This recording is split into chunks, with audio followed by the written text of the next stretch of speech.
Hello बच्चों, let's read the question. So question says that consider the following first order consecutive reaction that A is converting to B where rate constant is given K1 and B is converting to C rate constant is given K2. The initial concentration of A is given 1 molar and the K1 is to K2 is given 2 is to 3. Given the K1 is 0.04 per minute, so we can find this K2 because ratio is given here. And after that some values suggested here means अगर कहीं पे जरूरत पड़ी तो हम इन values को use कर सकते हैं. In what time the concentration of B becomes maximum? कितने टाइम के बाद आपका जो कंसंट्रेशन ए का बी का है वो मैक्सिमम हो जाएगा और फर्स्ट ऑर्डर रिएक्शंस को ये क्या कर रहा है, फॉलो कर रहा है.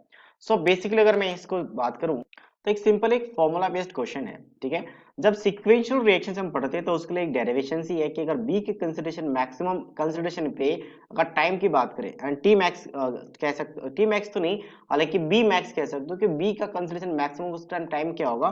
तो इसके लिए फॉर्मूला क्या निकल के आता है, फॉर्मूला डायरेक्ट हम यूज करेंगे ln of K2 upon K1, जहां पे हम लोग ये भी फाइंड करते हैं कि B का मैक्सिमम कंसीडरेशन के लिए फॉर्मूला क्या होगा और ये के C के मैक्सिमम कंसीडरेशन का फॉर्मूला क्या होगा. ये सारे फॉर्मूले यहाँ पे ड्राइव किया जाता है. तो that is ln of K2 upon K1 and K2 minus K1 होता है, K2 माइनस K1.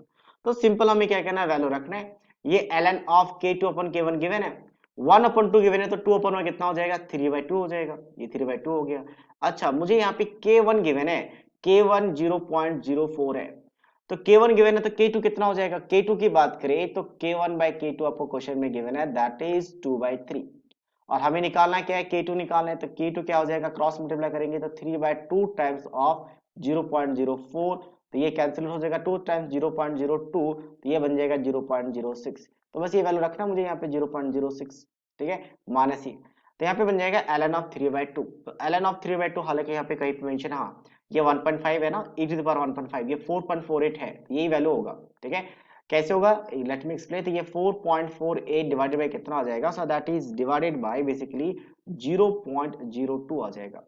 तो अगर मैं इसको देखूंगा तो 448/2 आ जाएगा. ठीक है, ओके थोड़ा सा मिस हो गया कैलकुलेशंस में, ये एक्चुअल में इतना नहीं आएगा. एक काम करते हैं, इसका लॉग की प्रॉपर्टी लगा लेते हैं. लॉग की प्रॉपर्टी से ये क्या बन जाएगा, log ln of 3 minus ln of 2 divided by क्या आ जाएगा, 0.02. हाँ अब यहाँ पे देख सकते हैं, आंसर में चेक करना है, मैंने उल्टा देख लिया था 1.5 नहीं, आंसर में चेक करना है. आंसर का मतलब यहाँ पे 3 आंसर कहाँ पे है, तो 3 आंसर यहाँ पे है. ठीक है, तो उसका वैल्यू आ जाएगा e to the power 1.1 minus, अच्छा e टू द पावर 1.1 नहीं, ये आ जाएगा आपका वैल्यू 1.1 माइनस, अगर 2 यहाँ पे है तो ये आ जाएगा 0.7. तो 0.7 डिवाइडेड बाय क्या आ जाएगा, 0.02.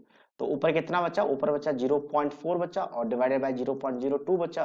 तो इसको डिवाइड करेंगे तो कितना आ जाएगा, 20 मिनट आ जाएगा. अब ये हमने वैल्यू कैसे लिखा है इसकी हम बात कर लेते हैं, कोई एक वैल्यू की बात कर लेते हैं. जैसे यहाँ पे e टू द पावर 1.1 का वैल्यू कितना 3 है, तो मैंने यहाँ पे ln 3 1.1 कैसे लिखा, दोनों से अगर ln ले ले तो 1.1 into ln of e will be equals to ln of 3, ln of 3 basically 3, और ln e का वैल्यू 1 होता है तो 1.1 इक्वल टू क्या आ जाएगा, ln ऑफ 3. तो सिंपल सा ट्रिक है, यहाँ पे अगर 3 दिख रहा है तो ये 3 आंसर में ढूंढे तो इसका जो पावर है वही आंसर हो जाएगा. तो इसका मतलब 20 आ गया. So that means option B is the right answer of this question. So I hope you understood it well. All the best.